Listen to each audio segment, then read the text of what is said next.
عمومی طور پہ ہمارے ہاں جو محبت کی شادیاں کہی جاتی ہیں وہ زیادہ تر ناکام ہوتی ہیں اور طلاق تک نوبت پہنچتی ہے۔ اس کا سبب کیا کہ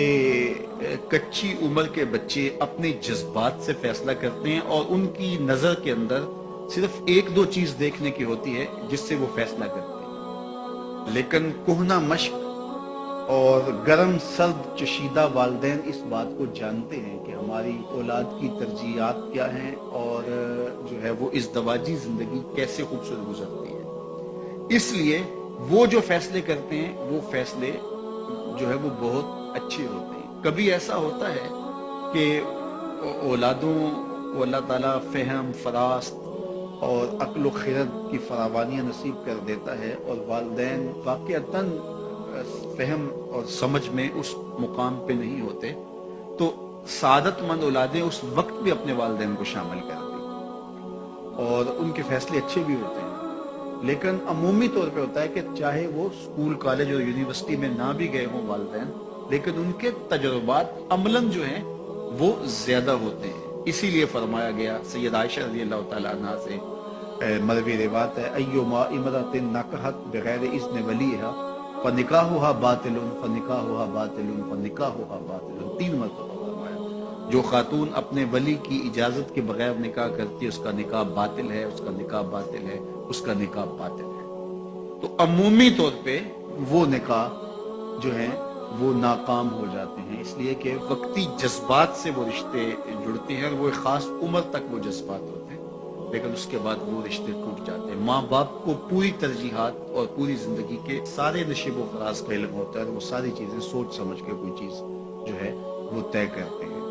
اس میں بعض اوقات ایسا بھی ہوتا ہے کہ والدین بچوں کی ترجیحات دیکھے بغیر اپنی خواہش کو مقدم کر دیتے ہیں، تو یہ چیز بھی تناؤ کا سبب اور طلاق کی نوبت تک پہنچا دیتی ہے۔ یعنی بعض اوقات ماں باپ کو ضد ہوتی ہے کہ میں اپنے رشتہ داروں میں ہی اپنے بچے کا نکاح کرنا ہے اور وہ بیٹی جو ہے اس کا مزاج نہیں جڑ رہا ہوتا، تو یہ خواہش اچھی ہے، لیکن اگر ان کی زندگی تلخ ہوگی تو اپنی خواہش کو اولاد کے لیے قربان کرنا ہوگا۔ بہرحال جو بھی ذرائع ہیں طلاق کے، جو بھی اسباب ہیں، محرکات ہیں، نتیجہ اگر طلاق تک پہنچ جائے، مرد کو پھر بھی اس کی مردانگی روک رہی ہوتی ہے اور عورت بلا جھجک جب وہ جذبات میں آتی ہے تو وہ طلاق مانگنے میں دیر نہیں کرتی، اور بہت ساری طلاق جو جذباتی ماحول میں ہوتی ہے اس میں قصور خاتون کا ہوتا ہے کہ وہ طلاق مانگتی ہے۔ تو عورت کو کبھی بھی طلاق نہیں مانگنی چاہیے۔ ہاں اگر واقعتاً اس کا استحقاق بنتا ہے، وہاں زندگی گزارنا مشکل ہو گیا ہے، تو وہ عدالت میں رجوع کر کے خلا لے سکتی ہے۔ لیکن یہ عورتیں جو ڈٹ جاتی ہیں کہ ٹھیک ہے مجھے بھی فارغ کرو، میں ایک لمحہ اس گھر نہیں رہنا چاہتی، یہ گھر میرے لیے جہنم ہے، اور یہ اس کی بہنوں کے سامنے، اس کے بھائیوں کے سامنے، اس کے خاندان والوں کے سامنے اس کو یوں للکار رہی ہوتی ہے، تو پھر وہ طلاق دے دیتا ہے۔ اور بعض کا وجہ نہیں ہوتی کہ وقتی تناؤ ہوتا ہے۔ تو حضرت امام ابو داود نے حضور کا یہ فرمان لکھا ہے کہ آقا کریم نے فرمایا کہ جو خاتون بغیر عذر کے اپنے شوہر سے طلاق مانگتی ہے وہ جنت کی خوشبو بھی نہیں پائے گی، اور جنت کی خوشبو 500 سال کی مسافت سے آنا شروع ہو جائے گی۔ تو جو بغیر عذر کے اپنے شوہر سے طلاق مانگتی ہے، تو یہ بات ذہن میں رکھیے گا کہ عورت نہیں چاہتی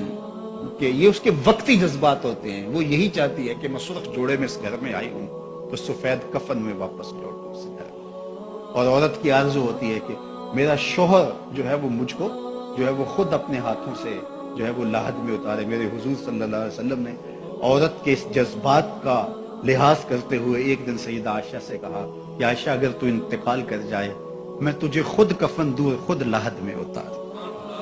تو حضرت عائشہ رضی اللہ تعالیٰ عنہ کی چشمان اقدس سے آنسو آ گئے کہ یہ اگر ہو تو میرے لیے اس سے بڑا کیا احساس ہے کہ میرا شوہر میرا خود جنازہ پڑھے اور خود مجھے کفن دے اور خود مجھے لاحد میں اتارے۔ تو گھر ٹوٹنے سے بچے، اور میاں بیوی کا جس طرح یہ دنیا میں رشتہ ہے تو یہ رشتہ آخرت میں بھی قائم رہے گا، اور جب خاتون جنت میں جائے گی تو یہ جو ہے وہ ان حوروں کی جو مرد کو جنت میں عطا کی جائیں گی، یہ ان کی سردار ہوگی، اور اس کا حسن و جمال ان سے فراواں ہوگا، اور اللہ تعالیٰ اس کو وہاں